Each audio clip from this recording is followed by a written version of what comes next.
Hello everyone, কেমন আছো সবাই? আশা করি সকলে খুব ভালো আছো। আমরাও বেশ ভালো আছি। আজ কিন্তু আমি ভীষণ খুশি, কেননা পা এসেছে আজকে অনেক দিন পর আবার এখানে, আর বলেছে বেশ কয়েকদিন থাকবে। তো মার জন্য প্রথমে আমি বানিয়ে নিচ্ছি লিকার চা, কেননা মা কিন্তু একদম চিনি ছাড়া চা খায়, এবং সেটাও লিকার।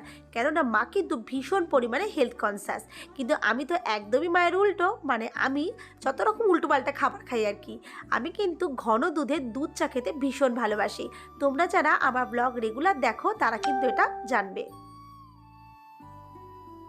এই দেখো, তোমাদের সাথে কথা বলতে বলতে আমার কিন্তু চাটা ছেঁকে নেওয়া হয়ে গেছে।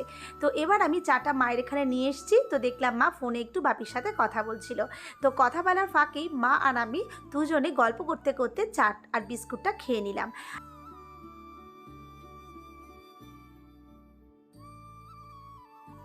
এই দেখো, মা কিন্তু অলরেডি শাক কাটতে বসে গেছে, কেননা শান্তনু শাক খেতে খুব ভালোবাসে, আর সেজন্য মা ওর জন্য শাক নিয়ে এসছে। আর যাতে পরের দিন সকালে রান্না করতে অসুবিধা না হয় তার জন্য শাকটা অ্যাডভান্স কেটে রাখছে। আর দেখো, মাকে কিন্তু সামলানো ভীষণ কঠিন, কেননা সকালে উঠে মা রান্না করতে বসে গেছে। আমি কত বলি, মা তুমি এক দুদিনের জন্য আসছো, একটু রেস্ট করো না, কিন্তু মা তো কিছুতেই রেস্ট করতে পারে না। মা ভাবে যে আমিও তো এখানে একা রান্না করি, আমার বোধহয় কষ্ট হয়। তো যাই হোক, মায়ের মন তো সেই জন্যই। তো শান্তনু অফিস চলে যাওয়ার পর আমি আর মা দুজন মিলে চা খেতে খেতে একটু গল্প করে নিলাম। তারপর চলে এলাম ব্রেকফাস্ট করতে। আজকে ব্রেকফাস্টে ছিল সেদ্ধ ডিম, সেই সাথে ছিল বাটার টোস্ট। কিন্তু প্রথমেই বললাম না, মা প্রচণ্ড পরিমাণে হেলথ কনসাস, তাই একদম বাটার দিয়ে এই পাউরুটি খেতে মা কিন্তু খুব একটা পছন্দ করছিল না। তো এরপর আমার মজাটা কিন্তু দ্বিগুণ হয়ে গেল, কেননা আজকে ছোটো মামা এসছে, আর সঙ্গে যা যা এনেছে প্রত্যেকটা কিন্তু আমার দারুণ পছন্দ হয়েছে। প্রথমত এই কাঁকড়াগুলো, এটা কিন্তু মামার নিজের পুকুরের। আর কাঁকড়াগুলোকে দেখেছো কেমনভাবে মুখ উঁচু করে দাঁড়িয়ে আছে? আমি কিন্তু একটা কাঠি দিয়ে ওদেরকে ভীষণভাবে জ্বালাতন করছিলাম।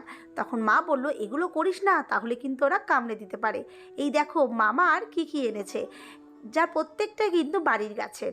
মামা এনেছে কলা, তারপর সজনের ডাঁটা, কুল, টমেটো, নারকেল, এরকম অনেক কিছুই মামা এনেছে।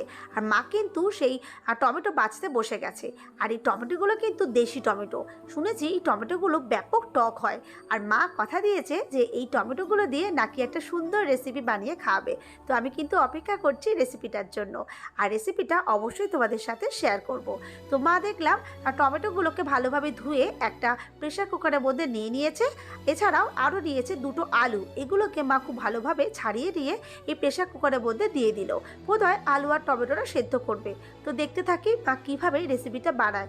আর ইচ্ছা আছে পুরো রেসিপিটাই তোমাদের সাথে শেয়ার করব, কিন্তু সেটা আজ নয়, নেক্সট ব্লগে আমি তোমাদের সঙ্গে মায়ের এই সিক্রেট রেসিপিটা শেয়ার করব। ততক্ষণে সকলে সুস্থ থেকো, ভালো থেকো। দেখা হচ্ছে নেক্সট ব্লগে।